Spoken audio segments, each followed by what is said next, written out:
দক্ষিণ ভারতীয় তারকা নাগা চৈতন্য এবার ব্যক্তিগত জীবন নিয়ে ছড়ানো আপত্তিকর ও মানহানিকর অনলাইন কন্টেন্টের বিরুদ্ধে আইনি লড়াইয়ে নেমেছেন। সাবেক স্ত্রী সামান্থা রুথ প্রভুর সঙ্গে বিচ্ছেদের পরও তাদের সম্পর্ক নিয়ে গুজব, ভুয়া ভিডিও, অশ্লীল কন্টেন্ট ছড়ানো হচ্ছে বলে অভিযোগ তুলে তিনি দিল্লি হাইকোর্টে মামলা করেছেন।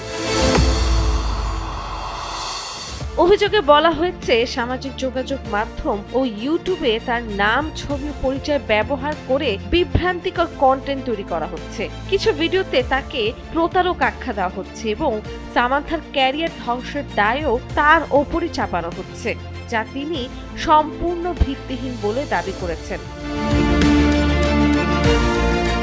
আদালতে তার আইনজীবী বলেন, এসব কন্টেন্ট ন্যায্য সমালোচনা নয়, বরং উদ্দেশ্য প্রণোদিত ট্রোলিং, যা তার সুনাম ক্ষুণ্ণ করছে। নাগা সামান্থার বিচ্ছেদ 2021 সাল থেকে আলোচনায় থাকলেও এখনো গুজব থামেনি। তবে দুই তারকাই আলাদা জীবনে এগিয়ে গেলেও পুরনো সম্পর্ক ঘিরে অনলাইন বিতর্ক নতুন করে তাদের ব্যক্তিগত গোপনীয়তাকে প্রশ্নের মুখে ফেলছে। নন্দিনী আহসান, সময়ের আলো।